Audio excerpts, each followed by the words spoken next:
Welcome back to the monthly book recommendation series where I recommend you books that feel like the month that we're in. So in this video, I'm gonna recommend you 3 books that you should read in the month of April. Ever since I came up with this series, the one book that I knew I would recommend in the month of April was The 7-Year Slip, because this book just is the month of April. The vibe of it all, the setting of it all, the romance of it all, the softness of it all. It could also be because I read it last year in April and I read it in the most beautiful setting that you could ever possibly imagine. So I might be a little bit biased, but let me just tell you, this book will hit 10 times harder in the month of April. We're following Clementine, whose aunt passed away, and she gets to move in her aunt's apartment. And she heard stories growing up about this apartment slipping through time from her aunt, but she always thought that they were just that, stories. Until one day she comes home, this guy is there who claims he's living 7 years in the past. And I'm just gonna leave you with that. This is a feast.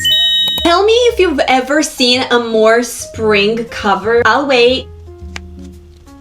Yeah, no, right? This is just the epitome of spring. A Dance of Lies is a fantasy book, and it is set in this castle of stained glass, of ballet, of dance, of love, of mischief, of spying. And if you're a fantasy reader who also like to match their books to the season that they're in, no other fantasy that's more spring than this one. And last but not least, if you want a little bit of lit fic combined with romance, just the perfect read, I think you should read The Conditions of Will. This book contains one of my absolute favorite FMCs of all time. Georgia is just the most interesting person that I've ever followed in any book, and what she does with her life and just the concept of this book is the most unique thing you will ever read. The romance is also so good. The topics that the author touches on in this book are also so good. So much of it is based on family and family dynamics, but also mental health and love, and it just has a little bit of everything. Every single time I talk about it, I want to be in it again. So if you were looking for books to read this April, I got you. Look no further. If you end up reading these, let me know how it goes, and if you've already read them, let me know which one is your favorite.